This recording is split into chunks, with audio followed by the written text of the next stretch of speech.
Hello everyone, कशा आहात सगळे? तर बघा, आज आपण घेऊन आलेलो आहे कामगार भरती 2026 ची जी आपण मॅरेथॉन सीरीज चालू केलेली आहे. याचा आज आपला क्लास फर्स्ट आहे बघा. यामध्ये आपण काय कव्हर करणार आहे, बेस्ट 100 एमसीक्यू आपले ओव्हरऑल कायद्याचे जे आहेत हे आपण यामध्ये बघणार आहे. तर बघा, बघू आपण फर्स्ट नंबरचा क्वेश्चन. तर बघा, वेतन संहिता 2019 चा प्राथमिक उद्देश काय आहे? ऑप्शन ए आहे तुमचा विवादांचे नियमन करणे. ऑप्शन बी आहे बघा, ऑप्शन बी आहे वेतन आणि बोनस संबंधित कायद्यांचे एकत्रीकरण आणि सुधारणा करणे. ऑप्शन सी आहे कामगारांची सामाजिक सुरक्षा सुनिश्चित करणे. ऑप्शन डी आहे जनरली व्यावसायिक सुरक्षा आणि आरोग्य प्रदान करणे. तर बघा, वेतन संहिता 2019चा जो प्राथमिक उद्देश आहे हा जनरली जर बघितला आपण तर वेतन आणि बोनस संबंधित कायद्यांचे एकत्रीकरण आणि सुधारणा करणे हा आहे. म्हणजे एकचं उत्तर बी राहील. त्यानंतर बघा प्रश्न क्रमांक 2. वेतन संहिता 2019 नुसार कर्मचाऱ्याच्या वेतनातून जास्तीत जास्त किती कपात करण्याची परवानगी आहे? जनरली जर बघितलं आपण तर जो वेतन संहिता 2019 नुसार कर्मचाऱ्याच्या वेतनातून जास्तीत जास्त कपात करण्याची जी परवानगी आहे आपल्याला, ही जर बघितली आपण तर एकूण वेतनाच्या 40%, एकूण वेतनाच्या 30%, एकूण वेतनाच्या 50%, एकूण वेतनाच्या 60%. तर बघा, याचं उत्तर जर बघितलं आपण तर प्रश्न क्रमांक 2चं उत्तर राहील तुमच्या सी. तर जनरली जास्तीत जास्त कपात जी आहे ही आपल्याला 50% ही करता येत असते. त्यानंतर बघा प्रश्न क्रमांक 3. खालीलपैकी कोणता अधिनियम वेतन संहिता 2019 मध्ये समाविष्ट केलेला नाही? ए. वेतन प्रदान अधिनियम 1936, बी. किमान वेतन अधिनियम 1948, सी. बोनस प्रदान अधिनियम 1965, डी. कर्मचारी भविष्य निर्वाह निधी आणि संकीर्ण तरतुदी अधिनियम 1952. तर लक्षात घ्या, जनरली जर बघितलं आपण तर वेतन संहिता 2019 मध्ये समाविष्ट केलेला जो नियम नाही तर तो जनरली जर बघितला आपण तर कर्मचारी आणि भविष्य निर्वाह निधी हा भविष्य यामध्ये ऍड केलेला नाही. बाकी वेतन प्रदान अधिनियम 1936 पण यामध्ये मर्ज झालेले आहे, 48चा पण मर्ज झालेला आहे आणि 65चा पण मर्ज झालेला आहे. त्यानंतर बघा प्रश्न क्रमांक 4. वेतन संहिता 2019 नुसार नोकरी संपुष्टात आल्यावर वेतनाची अंतिम पूर्तता करण्यासाठी किती दिवसांची मुदत जी आहे ही आहे? तर जनरली जर बघितलं आपण तर बघा, जी नोकरी जी आहे आल्यावर वेतनाची जी अंतिम पूर्तता करण्यासाठी जी मुदत आहे ही तुम्हाला 2 दिवसाची आहे. जास्तीत जास्त 2 दिवस. म्हणजे प्रश्न क्रमांक 4चं उत्तर राहील तुमचं ए. त्यानंतर बघा प्रश्न क्रमांक 5. प्रश्न क्रमांक 5 काय म्हणतो? वेतन संहिता 2019 अंतर्गत वेतन या शब्दात खालीलपैकी कशाचा समावेश होतो? तर लक्षात घ्या, यामध्ये तुमच्या प्रवास भत्ता, घरभाडे भत्ता, मूळ वेतन महागाई भत्ता आणि प्राधिकरण भत्ता, ओव्हर टाइम भत्ता. तर बघा, यामध्ये तुमचा घरभाडे भत्ता ऍड होत नाही, प्रवास भत्ता ऍड होत नाही, यामध्ये तुमचा ओव्हर टाइम भत्ता ऍड होत नाही. फक्त तुमचा मूळ वेतन, महागाई भत्ता आणि प्रतिधारण भत्ता मिळत असतो. म्हणजे जनरली तुमचं उत्तर राहील सी. यामध्ये बघा लक्षात घ्या, एक ट्रॅप असा विचारू शकतो तुम्हाला की वेतन संहिता 2020 अंतर्गत वेतनामध्ये कोणकोणत्या वस्तूंचा यामधील समावेश होतो. तर तुम्हाला त्यामध्ये मूळ वेतन दिलेलं राहील, महागाई भत्ता दिलेला राहील, प्रतिधारण भत्ता दिलेला राहील, त्यासोबत तुमचा घरभाडे भत्ता म्हणजे HRLA पण दिलेला राहील. तर लक्षात घ्या, कोणता त्यामध्ये वगळलेला राहील, तुमचा घरभाडे भत्ता यामध्ये ऍड होत नसतो. तर लक्षात घ्या, हे ट्रॅप पॉईंट आहे सीईटी आपल्या या TCS एक्झामचा. त्यानंतर बघा ज्यांना कोणाला जे आपले प्रत्येक कायद्यावर आपण 250 MCQ काढलेले, प्रत्येक कायद्यावर बघा 250 MCQ आहेत. प्रत्येक कायद्यावर तुमचे 250 वन लाइनर्स आहे आणि 100 प्लस काय आहेत आपण प्रत्येक कायद्यावर जे आहे MCQ काढलेले मोस्ट एक्सपेक्टेड. हे जर तुम्हाला हवे असेल तर कोणत्याही कायद्याच्या फक्त आणि फक्त 10 मध्ये, कोणताही एक कायदा फक्त 10 रुपयामध्ये हे कॉम्बो आहे 250 वन लाइनर आणि 100 MCQचा. हे जर पाहिजे असेल तर तुम्ही मला बघा या नंबरवरती मला टेक्स्ट करा 9067057977. लक्षात घ्या, 9067057977. त्यानंतर बघा प्रश्न क्रमांक 6. औद्योगिक संबंध संहिता 2020 मध्ये खालीलपैकी कोणते अधिनियम समाविष्ट आहेत? श्रमिक अधिनियम 1926, औद्योगिक सेवा नियम. जनरली बघा प्रश्न क्रमांक 6 मध्ये कोणकोणते तुम्हाला औद्योगिक नियम समाविष्ट आहेत हे विचारलेले आहे. याचं जर बघितलं आपण तर तुमचं योग्य उत्तर हे ए राहील, कारण की श्रमिक संघ आणि अधिनियम 1926 आणि औद्योगिक सेवाचे हे 1946 आणि 1947 हे 3 नियम ऍड केलेले यामध्ये. कारखाना अधिनियम यामध्ये जनरली ऍड होत नाही. त्यानंतर बघा जे आंतरराष्ट्रीय स्थलांतरित कामगार कायदे 1979 हे पण यामध्ये मर्ज झालेलं नाही. त्यानंतर बघा प्रश्न क्रमांक 7. प्रश्न क्रमांक 7 काय म्हणतो आपल्याला? औद्योगिक संबंध संहिता 2020 अंतर्गत स्थायी आदेशांसाठी संबंधित तरतुदींच्या लागूतेसाठी किती कामगारांची मर्यादा आहे? तर लक्षात घ्या, प्रश्न क्रमांक 7 जर बघितलं आपण तर याचं उत्तर राहते तुमचं डी, 300 किंवा अधिक कामगार असलेल्या आस्थापना. त्यानंतर बघा प्रश्न क्रमांक 8, औद्योगिक संबंध संहिता 2020 मध्ये पूर्ण कौशल्य निधी रिस्किलिंग फंड कोणत्या उद्देशासाठी सुरू करण्यात आलेला आहे? तर लक्षात घ्या, प्रश्न क्रमांक 8चं उत्तर हे तुमच्या कामावरून काढलेल्या कामगारांना पूर्ण कौशल्य संधी उपलब्ध करून देण्यासाठी हे तुमचं काय आहे? रिस्किलिंग फंड या उद्देशांवरून काढलेले आहे. त्यानंतर बघा प्रश्न क्रमांक 9, औद्योगिक संबंध संहिता 2020 अंतर्गत औद्योगिक आस्थापनेत संप किंवा टाळेबंदीसाठी आवश्यक असलेली किमान नोटीस, ही किमान नोटीस आपल्याला किमान नोटीसचा जो कालावधी आहे हा कालावधी विचारलेला आहे. तर हा कालावधी तुमच्या किमान नोटीसचा जर बघितला आपण तर 60 दिवस असतो. किती असेल? 60 दिवस. लक्षात घ्या. त्यानंतर बघा प्रश्न क्रमांक 10, औद्योगिक संबंध संहिता 2020 अंतर्गत कामगार या व्याख्येत पर्यवेक्षीय क्षमतेत करणाऱ्या आणि खालील कोणत्या वेतन जास्त मिळणाऱ्या व्यक्तीचा समावेश आहे? लक्षात घ्या, औद्योगिक कामगार या व्याख्येत क्षमता असलेल्या कोणत्या वेतन जास्त मिळणाऱ्या व्यक्तीचा समावेश नाही. तर बघा याचं उत्तर जर बघितलं आपण तर उत्तर राहील तुमचा पर्याय क्रमांक सी, दरमहा 18,000 रुपयांपेक्षा जास्त ज्यांना भेटत असेल त्याचा यामध्ये समावेश होत नसतो कामगारमध्ये. लक्षात घ्या. त्यानंतर बघा सामाजिक सुरक्षा संहिता 2020 चा उद्देश किती विद्यमान केंद्रीय कामगार कायद्यांना समाविष्ट करून सामाजिक सुरक्षा लाभांचे सार्वत्रिकीकरण करणे आहे. तर बघा या जो आपला कोड ऑन वेजेस सामाजिक सुरक्षा संहिता म्हणजेच काय तुमचा जो सोशल सिक्युरिटी कोड आहे यामध्ये किती कायद्यांचं समजा मर्ज झालेलं हे विचारलेलं आहे. तर लक्षात ठेवा, जो तुमचा code on social security code आहे यामध्ये तुमच्या 9 कायद्यांचा मर्ज झालेला आहे, एकत्रीकरण झालेलं आहे यामध्ये. लक्षात ठेवा, प्रश्न क्रमांक 11चं उत्तर राहील सी. त्यानंतर बघा सामाजिक सुरक्षा संहिता 2020 अंतर्गत खालीलपैकी कोणता सामाजिक सुरक्षा लाभ समाविष्ट नाही? लक्षात घ्या, प्रश्न क्रमांक 12चं जर उत्तर बघितलं आपण तर हा उत्तर राहतो तुमचा बेरोजगारी भत्ता यामध्ये जनरली ऍड होत नाही सामाजिक सुरक्षा संहितामध्ये. त्यानंतर बघा प्रश्न क्रमांक 13, गिग कामगार आणि प्लॅटफॉर्म कामगारांसाठी सामाजिक सुरक्षा संहिता 2020 काय प्रदान करते? तर लक्षात घ्या, जे गिग वर्कर्स असतात यांना जे आहे हे आपलं सामाजिक सुरक्षा संहिता 2020 हे जनरली तुमच्या सरकारकडून थेट रोख हस्तांतरण करत असते. लक्षात घ्या. त्यानंतर बघा प्रश्न क्रमांक 13चं जे उत्तर आहे हे तुमच्या बी राहील. केंद्र सरकारद्वारे केल्या जाणाऱ्या ऐच्छिक सामाजिक सुरक्षा योजना हे तुमचा डी नाही राहील, 13चं बी राहील. त्यानंतर बघा प्रश्न क्रमांक 14, सामाजिक सुरक्षा संहिता 2020 अंतर्गत सतत सेवा केलेल्या कर्मचाऱ्यासाठी ग्रॅट्युटी मिळवण्यासाठी पात्रतेचा कालावधी किती आहे? तर लक्षात घ्या, जो पात्रतेचा कालावधी आहे जनरली जर बघितला आपण तर हा तुमच्या 5 वर्ष असतो. लक्षात घ्या, ग्रॅट्युटी हे 5 वर्षानंतर लागू होत असते. कारण की हे जनरली जर बघितलं आपण तर जे कंपनीमध्ये काम करतात लोक ज्यांनी सतत 5 वर्ष सेवा दिली त्यांना कंपनीकडून ग्रॅट्युटी लागू होत असते. लक्षात घ्या, ही ग्रॅट्युटी भेटली पाहिजे, ज्याला ग्रॅज्युटी पण म्हणतात काही लोक. बघा त्यानंतर बघा प्रश्न क्रमांक 15, सामाजिक सुरक्षा संहिता 2020 असंघटित कामगारची व्याख्या घरगुती कामगार, स्वयंरोजगारीत कामगार किंवा असंघटित क्षेत्रातील वेतन कामगार म्हणून करते आणि त्यात केंद्र सरकारद्वारे अधिसूचित केलेल्या इतर श्रेणीतील कामगारांचा समावेश होतो. या संहितेअंतर्गत असंघटित कामगाराची व्याख्या करणारी प्रमुख वैशिष्ट्य काय आहे? लक्षात घ्या, असंघटित कामगाराची व्याख्या करणारी प्रमुख वैशिष्ट्य कोणती आहे हे विचारलेलं आहे आपल्याला.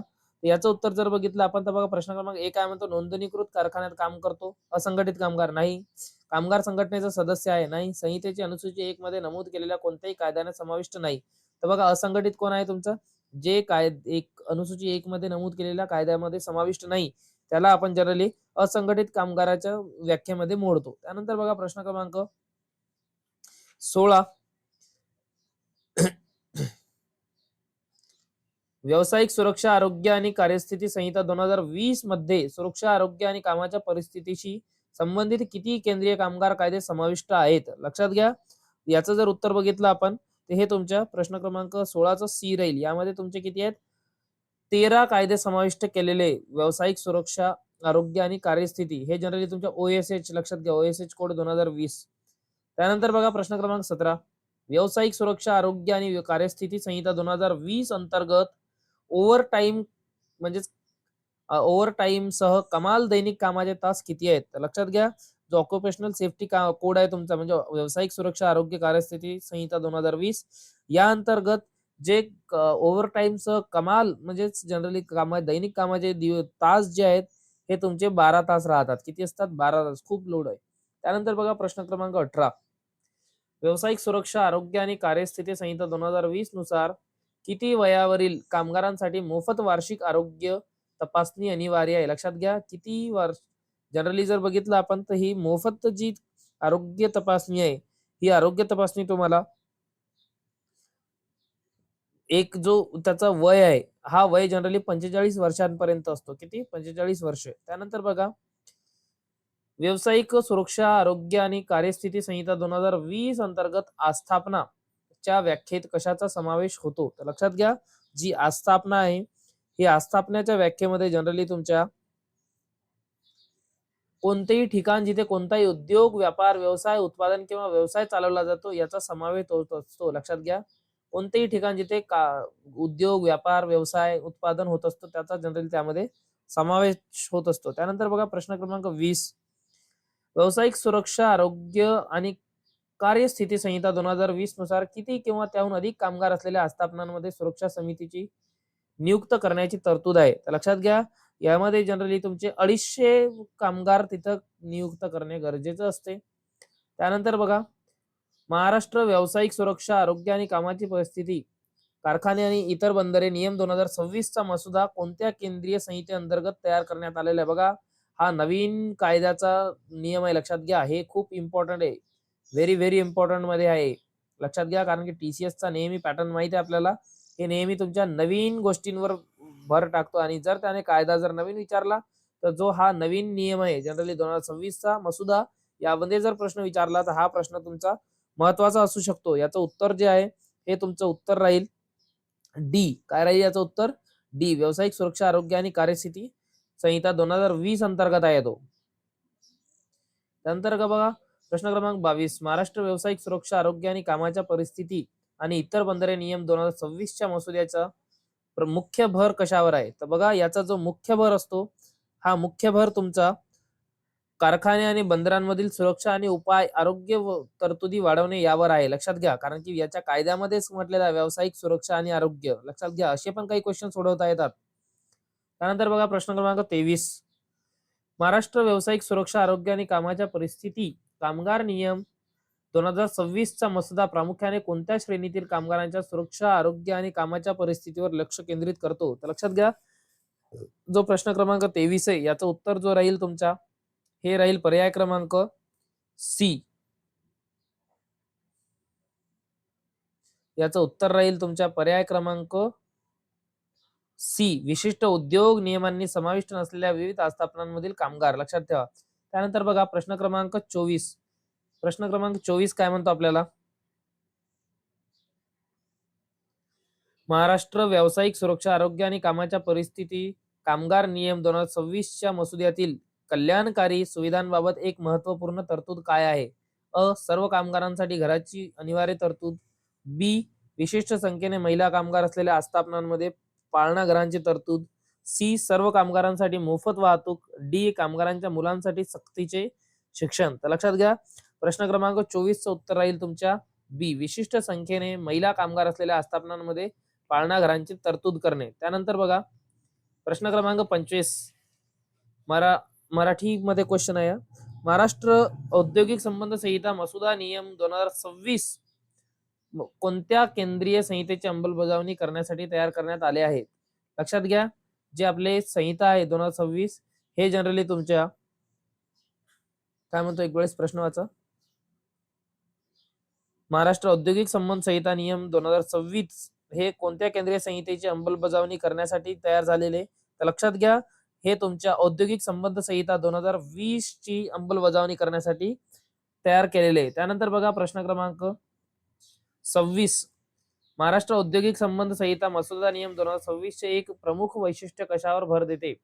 कामगार संघटनांची शक्ती कमी करणे, समेट आणि लवादाद्वारे औद्योगिक विवादांचे सलोख्याद्वारे निराकरण करण्यास प्रोत्साहन देणे, औद्योगिक बाबींमध्ये सरकारी हस्तक्षेप, सामूहिक सौदेबाजीची संकल्पना अस्तित्वात आणणे. तर लक्षात घ्या, याचं उत्तर राहील तुमचं समेट आणि लवादाद्वारे औद्योगिक विवादांचे सलोख्याने निराकरण करण्यास प्रोत्साहन देणे. त्यानंतर बघा प्रश्न क्रमांक 27, वेतन संहिता मसुदा नियम 2026 कोणत्या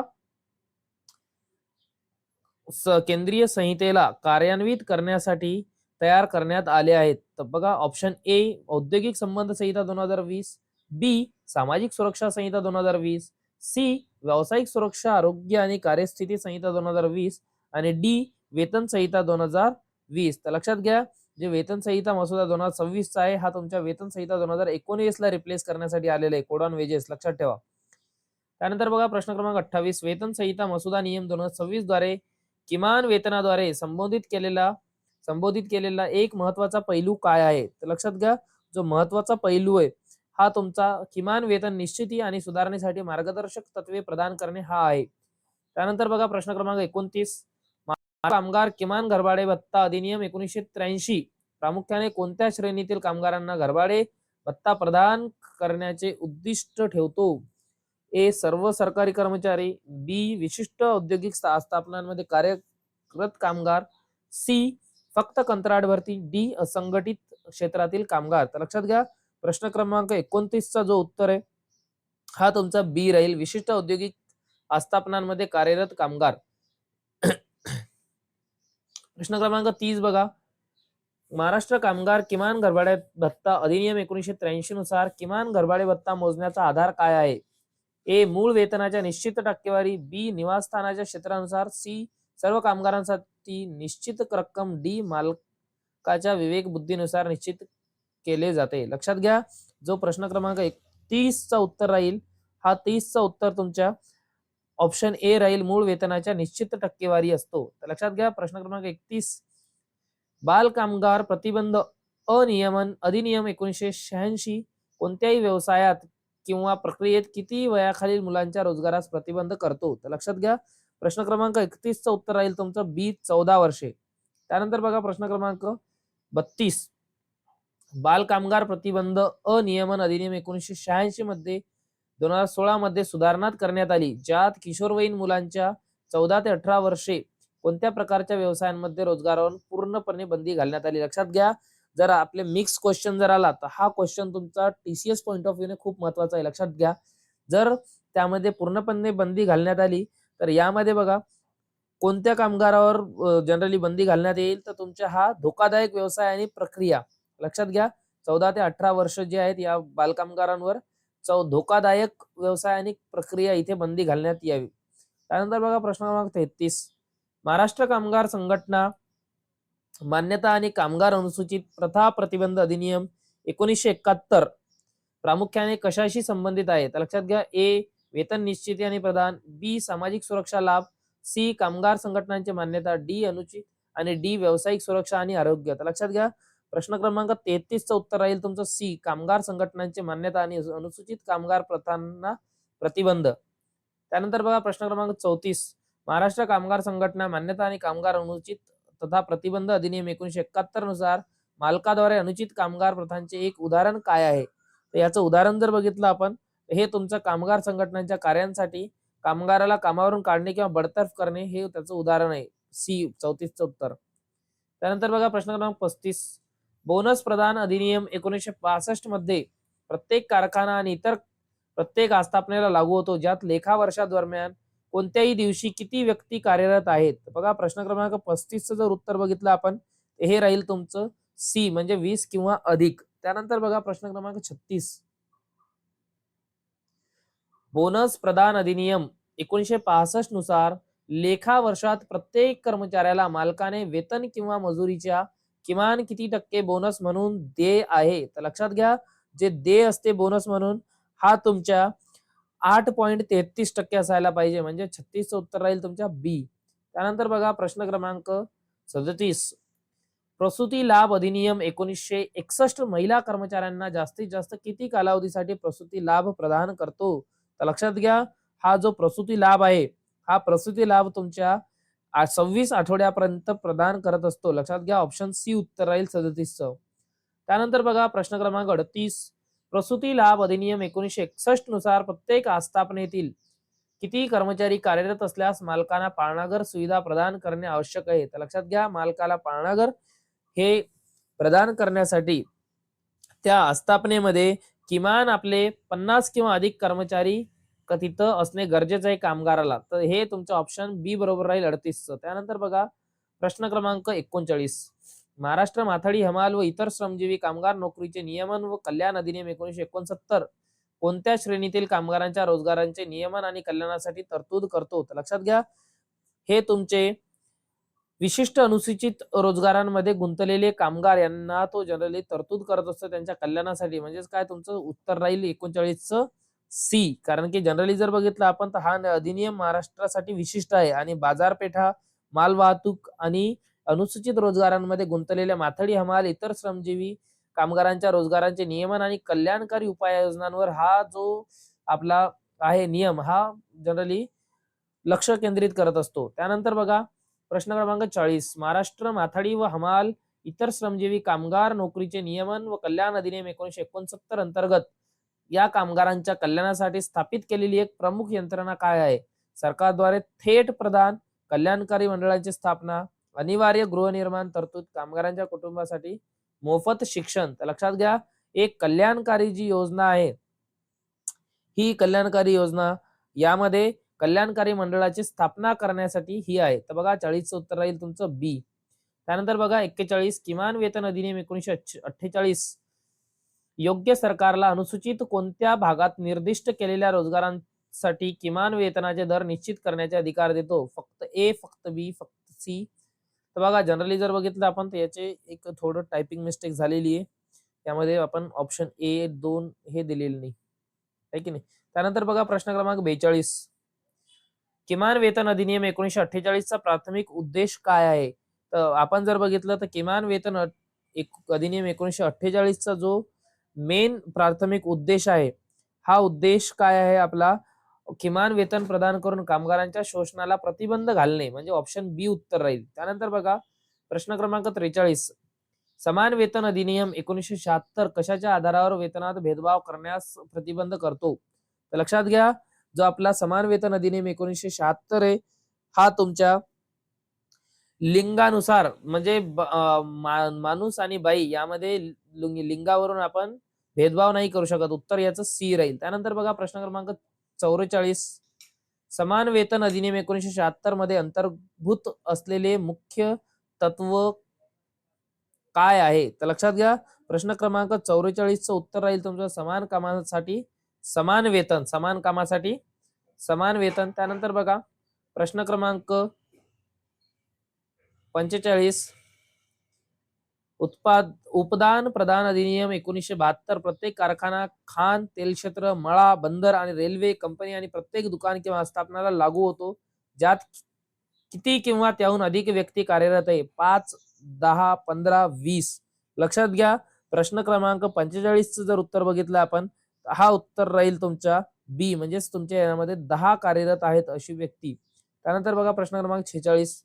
उपदान प्रदान अधिनियम 1972 नुसार नोकरी संपुष्टात आल्यावर कर्मचाऱ्याला उपदान मिळवण्यासाठी पात्रतेचा कालावधी काय आहे? तर लक्षात घ्या, हा पात्रतेचा जो कालावधी आहे, हा तुमच्या 5 वर्षांची त्याने सतत सेवा करणे गरजेचं आहे, ज्याला आपण ग्रॅज्युटी पण म्हणतो. लक्षात घ्या. त्यानंतर बघा प्रश्न क्रमांक 47. कामगार कायदे सूट अधिनियम 1988 काही आस्थापनांना कशातून सूट देऊन त्यांच्यासाठी अनुपालनाचे सरलीकरण करण्याचे उद्दिष्ट ठेवतो?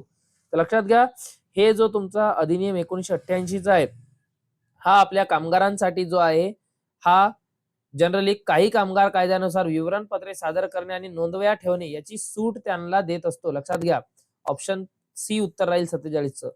त्यानंतर बघा प्रश्न क्रमांक 48. कामगार कायदे सूट अधिनियम 1988 अंतर्गत कोणत्या प्रकारच्या आस्थापनांना प्रामुख्याने सूट देण्यासाठी लक्ष केले जाते? तर लक्षात घ्या, यामध्ये जे लक्ष केंद्रित केले जाते ते आपल्या लहान आस्थापनांना, यांना ती त्यामध्ये सूट दिली जाते. लक्षात घ्या. त्यानंतर बघा प्रश्न क्रमांक 39. वेतन प्रदान अधिनियम 1936 विशिष्ट वर्गातील कार्यरत व्यक्तींना वेतनाचे नियमन करतो आणि काय सुनिश्चित करतो? तर लक्षात घ्या, हे जो सुनिश्चित करण्याचं काम आहे, हे तुमच्या वेळेवर वेतन प्रदान करणे आणि अनधिकृत कपातीस प्रतिबंध यासाठी तो जनरली लक्ष केंद्रित करत असतो. त्यानंतर बघा प्रश्न क्रमांक 50. वेतन प्रदान अधिनियम 1936 नुसार कर्मचाऱ्याला या अधिनियमांतर्गत समाविष्ट होण्यासाठी कमाल वेतन मर्यादा किती आहे? तर ही जी कमाल वेतन मर्यादा आहे ही तुमची दरमहा 24,000 रुपये आहे. किती आहे? दरमहा 24,000. अगोदर तुमच्या वेतन प्रदान अधिनियम 1936 नुसार ही दिलेली होती, बट आता ही 18,000 वर केलेली. लक्षात घ्या. आपण बघितलं एक क्वेश्चन यामध्ये. तर बघा, जर तुम्हाला हे क्वेश्चन आवडले असतील तर प्लीज आपल्या व्हिडिओला लाईक करा, शेअर करा आणि चॅनलला सबस्क्राईब करा. आणि बघा, एक अजून तुम्हाला आपण जे प्रश्न फक्त कोणत्याही कायद्याची नोट्स हे 10 रुपयामध्ये, यामध्ये तुमचा काय समाविष्ट राहील? 250 वन लाईनर तुमचे क्वेश्चन, 250 प्लस वन लाईनर्स राहतील आणि 100 प्लस यामध्ये एमसीक्यू क्वेश्चन्स राहतील, जे परीक्षेच्या दृष्टीने खूप महत्वाचे आहेत. तर हे जर पाहिजे असेल तर आपल्याला तुम्ही व्हॉट्सअपवर मेसेज पाठवा. नंबर आहे व्हॉट्सअपचा 90670577. लक्षात घ्या, 779067057977. थँक्यू.